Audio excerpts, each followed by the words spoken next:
Welcome to my YouTube channel. SLC social science പരീക്ഷയിൽ ചോദിക്കാവുന്ന important questions ആണ് നമ്മൾ ഡിസ്കസ് ചെയ്തുകൊണ്ടിരിക്കുന്നത്. അതിലൊരു പ്രഡിക്റ്റഡ് ചോദ്യമാണ് നെപ്പോളിയൻ്റെ ഭരണപരിഷ്കാരങ്ങളെ പറ്റി, അതിലൂടെ വന്ന മാറ്റങ്ങളെ പറ്റിയും. അപ്പോൾ നമുക്കൊന്ന് നോക്കാം. ടെക്സ്റ്റ് ബുക്കിൽ തന്നെ പരിഷ്കാരങ്ങളും അവയുടെ മാറ്റങ്ങളും കൊടുത്തിട്ടുണ്ട്. അത് നന്നായിട്ട് ഡീപ്പായിട്ട് നമുക്കൊന്ന് വായിച്ചു നോക്കാം.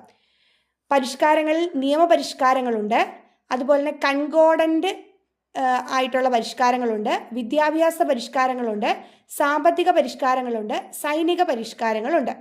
അവ ഏതെല്ലാമാണ്, എങ്ങനെയാണ് അതിൻ്റെ മാറ്റം ഉണ്ടാക്കിയതെന്ന് നോക്കാം. നിയമപരിഷ്കാരങ്ങൾ: നെപ്പോളിയൻ്റെ നിയമസംഹിത, നെപ്പോളിയോണിക് കോഡ്, ഫ്യൂഡൽ നിയമങ്ങൾ അവസാനിപ്പിക്കുകയും സമത്വവും മതസ്വാതന്ത്ര്യവും അംഗീകരിക്കുകയും ചെയ്തു. അടുത്തത് കൺകോർഡൻ്റ്, അതായത് നെപ്പോളിയനും പോപ്പും തമ്മിലുണ്ടാക്കിയ കരാറ്. അതിൻ്റെ ഫലമായിട്ട് പോപ്പുമായി ഉണ്ടാക്കിയ കരാർ പ്രകാരം കത്തോലിക്ക സഭയുടെ പ്രവർത്തന സ്വാതന്ത്ര്യം പുനഃസ്ഥാപിച്ചു. നെക്സ്റ്റ് വിദ്യാഭ്യാസ പരിഷ്കാരങ്ങളാണ്.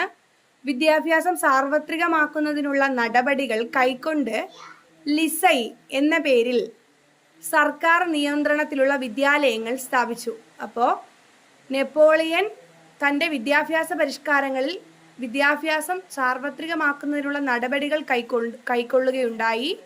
ലിസെ എന്ന പേരിലാണ് സർക്കാർ നിയന്ത്രണത്തിലുള്ള വിദ്യാലയങ്ങൾ സ്ഥാപിച്ചത്.